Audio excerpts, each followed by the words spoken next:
What's going on, guys? This is the beginning of a moment I've been waiting for a long time. The official specs from the Canon EOS R5 just got these sent in, and they are absolutely amazing. This is straight from Canon right here. This is all the information that we know so far, but official specs that are really going to blow your mind right here. So, I've got the computer here because there's a lot of details. I beat myself up a little bit right here, so I keep hitting that. But yeah, some amazing things right here. But I first saw rumors on these like you guys, and I was like, this is BS. There's no way that a camera like this even exists, 8K video and all of this kind of stuff. And then we saw Canon coming out of the shadows and starting to confirm things like 8K video and some crazy spec. Can't be! Can it? Or is your entire world just crashing down all around you? There's no way this camera exists. I mean, this would just blow away the competition in every respect. But now we have it. It is so worth the wait. Yeah, all of it is here right now. So let's kind of dig into these details. Lots of information here, lots of takes from it. And I also want to kind of compare it to some of the competition or other things that are out there and see kind of where this fits into like the EOS R market right here. All right, so first up, Canon has really kind of dived into video on this one. So we have a rumored kind of Canon EOS R6. I don't know if that's going to be kind of a less tuned video, but most of the same photo specs. I don't have information on that one right here, but most of the specs we've got from Canon, keep doing it, is from the video side of things. So we do have 8K video recording up to 30 frames per second, and that can be had as RAW or 422 10-bit log and 422 10-bit HDR PQ, all in 8K internal. And that might just absolutely blow your mind right here because no other camera comes close to that. Canon's doing it in 6K on this beast of a camera right here. I also have the S1H right here from Panasonic. This can pull off basically 6K video right here, but not in RAW, but 422 internal. This is just blowing it completely away right here with 8K video all internal. There's something I will say on this. It is H.265. We're going to talk more about that in a little bit and what that means to you guys. So this was the other big feature that we had talked about right here. 4K internal recording at 120 frames per second. So yes, all those Sony cameras that can pull off 120 in 1080p, we're doing it in 4K. Nobody else comes close. Again, 60 frames per second max here, 60 frames per second max here. And actually, if you need autofocus, you've got to go into a crop mode on this one. Not so with this. All of these modes are going to include that dual pixel autofocus. So yes, 8K at 30 in RAW with dual pixel autofocus. We also have 4K internal, 120 frames per second, 422 10-bit Canon log or 10-bit HDR PQ. Again, H.265 here. We'll talk about that a little bit more. 4K external is possible at up to 60 frames per second on this. So absolutely killer specs right here. Nothing else even comes close to this. No crop for 8K video or 4K video on this. So this is going to be using the full width of the sensor. Dual pixel CMOS AF available in both 8K and 4K modes. We also have Canon log available in both 8K and 4K recording modes. I mean, right here, this is unbelievable.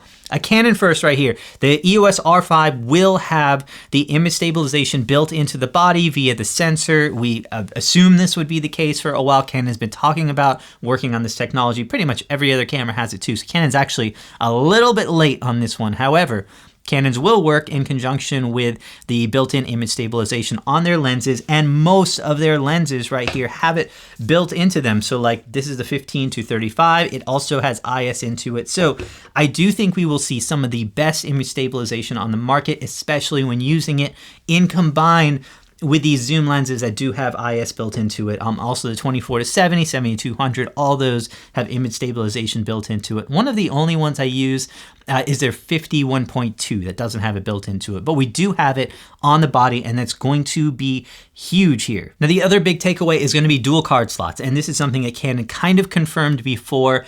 We are going to be using a CFexpress, which we pretty much thought would have to be possible for these kind of frame rates right here. I love these cards. The Canon 1DX uses them as well. They're great. They're actually not any more expensive than UHS-2 cards, and you would have to use that anyway. I love the format. You have to get some new like card readers and stuff like that. So I'll give you some of the ones that I've been using that have worked really well for me. So it is a new format, but the dual card slot is going to be SD UHS-2. So if you do want to do some recording, we will have that available to do photos or most likely some video. I highly doubt we will be able to shoot 8K or 4K 60 or anything above that onto the SD cards. Even using UHS-2, I highly doubt we'll be able to get those bit rates there, but we'll have to see because this is all H.265. So we'll have to see how that works out as far as what you can record on as far as cards. But you will have both of those options available, which I love both of those formats. I'm really glad about that. It's probably the best way I could see of doing it. It's going to make both people happy because if you look for a card and you only have an SD card, you'll be able to have that. The only downside potentially is for photo shooters shooting dual RAW. You might have a little bit slower recording if you're recording dual RAW to both cards. You're going to be limited by that UHS-2 card slot, so we'll do some speed tests with that. I've done some speed tests in the past with Sony cameras that had one is UHS-1 and one is UHS-2 cards, and it did slow things down. So that's probably the only negative with this setup, but overall, we're looking absolutely amazing. All right, so the first big takeaway here is H.265. This is actually a format that is not that popular in cameras right now.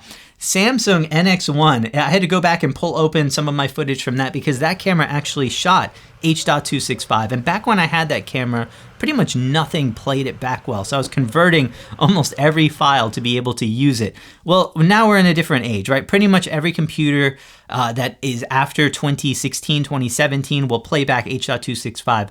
No problem. So this is a format that's more widely adopted right now, and you shouldn't have any issues with any modern computer in the last 3 years with this one.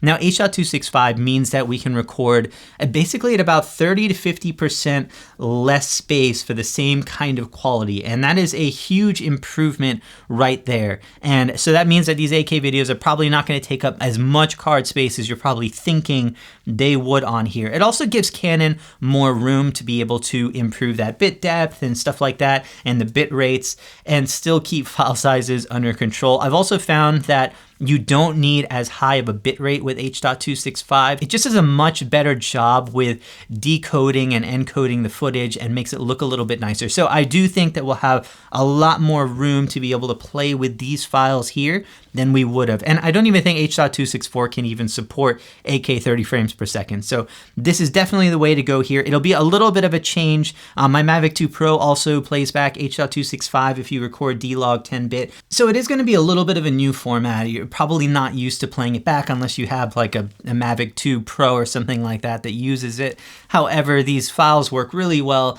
It's going to enable that quality of getting 8K, and it's really probably the reason that Canon is able to do this while no one else is even coming close to this ability. Now, if you're wondering about photos, and that is a big question right here, so there's a couple little takeaways. So if we are shooting 8K full width sensor, it does mean that we are dealing with a sensor that's probably 45 megapixels or better. Now, if it's larger than that, it means that Canon is doing some kind of pixel binning or oversampling to be able to use that full width sensor, but it will at least be about 45 megapixels in order to have the resolution to do full frame video at 8K. That's going to mean some really good quality photos right here. Canon is designing a brand new sensor for this, and they've gotten a whole lot better with that. We also know from the past that they're going to be doing 12 frames per second mechanical and 20 frames per second electronic. Two things I want to say about this. 12 frames per second is great. It's among the best in any camera that you could get other than like a sports camera right here. Most other cameras are topping out around 10 frames per second. So 12 in a full frame camera is really good for mechanical shutter. 20 frames per second electronic. I do want to say that most of these cameras are not amazing in electronic shutter. They are not like the Sony A9 where we have the ability to read out these images faster and not have things like banding or rolling shutter. So most likely you will have some rolling shutter if you want to shoot electronic shutter. So kind of stick with that 12 frames per second number. I don't think that 20 frames per second electronic is going to be usable in most cases, especially with action or in artificial lights like this. You might have some banding and rolling shutter in those cases. So they're also saying that the dual pixel autofocus system has been enhanced. We're getting a lot of technology from the 1DX Mark III. And if you've used this in live view, it is amazing. We have animal eye autofocus, which a lot of other cameras do not have, as well as human eye, body, face recognition, all that kind of stuff is here. And it has done really well for me in this camera right here. I don't know what kind of processor the EOS R5 is going to use. So if it's the Digic 10 or X from this camera right here, or something maybe that's a little bit lower down from that. But we are looking at some really good autofocus performance. I'd still say that Sony is still edging it out in most cases, but Canon is definitely doing an amazing job right here. And one of the advantages is that it will work with the max aperture of the lens. So if you're using a lens like a 1.4 or 1.2 lens, it's going to mean that this will work in almost complete darkness, the autofocus system. So the Canon system is very, very good in low light, especially if you're using it with a lens that has an incredibly wide aperture like Canon primes. So there are a couple things that we do not know. So I've asked Canon, I have no clarification right now on the record time. They are not giving out this information yet. That is going to make a pretty big difference in how we can use this camera, especially at those higher rates right there. So if we can record 8K for 30 minutes, it's going to mean that we can use it for pretty much everything. Unlimited recording would obviously be the best for things like weddings or events or long interviews. But if you have to start and stop, in most cases, you can do that. However, if we're more limited to like under 10 minutes, it might be, B-roll or pickup shots or things like that we use this camera in 8K mostly. And then also, again, for that 4K 120, that's the one that no other camera is doing right now. And it would be amazing to see record times on that one and to see what kind of applications we might be able to use that for. The other thing I'm not really sure about is what Canon does with kind of lower end options. So yes, we can shoot 8K 422 10-bit log, but can we also shoot 420 at 8-bit and some more user-friendly formats? Can we also shoot 8.264? The 1DX Mark III has been great about giving us all of those options, so I'd hope to see them on this camera if we can record those higher end ones. Hopefully we can record those lower end ones as well. But no clarification on that just yet, so that's kind of the other thing that we have to wait and see what Canon is going to do on that. Also, I would like to see them do a better job at implementing all of these features. So one of my critiques with the 1DX Mark III is that sure, you have all of these frame rate options and things like that, but the organization is absolutely horrible. Compared to a camera like this Panasonic S1H, it's kind of Panasonic's been doing video the right way for such a long time. The organization and layout and getting through these menus and things like that, quick access to some of these functions on like the 1DX has been absolutely horrible. I'd love to see Canon improve some of that in the future. I don't think they will on this camera right here, but it's kind of the major downside, I think, so far to using Canon as a big video camera, is that some of that stuff could use some better organization and maybe a few buttons to access it even quicker. So hit me up with your thoughts on this camera so far. I mean, Canon's lenses are absolutely amazing. Both these R lenses, the RF lenses, and then their EF lenses as well. You can use this with Canon's adapter to get your cinema glass on this. It could be absolutely amazing for this combination.